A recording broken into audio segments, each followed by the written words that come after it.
ఇంటి నుంచి ఒక 50 to 100 మీటర్స్ దూరంలో ఉంటుంది కార్. వర్షం పడుతుంది సడన్గా. మా రెన్నీ ఏం చేసిండు, గొడుగు తీసుకొచ్చిండు. కానీ గొడుగు పెట్టిండా, పెట్టలే. వాడు ఇద్దరికీ పెట్టకుండా ఎడో పెట్టిండు, మధ్యలో పెట్టిండు. కొద్దిసేపే అట్లా ఒక 10 అడుగులు వేసేసరికి మొత్తం తడిచిపోయినాం.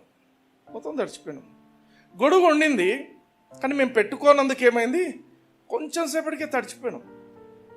ఆ రోజు దేవుడు నాతో మాట్లాడిండు, the world around you is full of evil. నీ మనస్సును నువ్వు దేవుని వైపు నువ్వు ఎత్తి పెట్టుకోకపోతే, నీ మనస్సును దేవుని వైపు కనిపెట్టుకోవడం అంటే నీ గొడుగు పెట్టుకోవడం లాగా.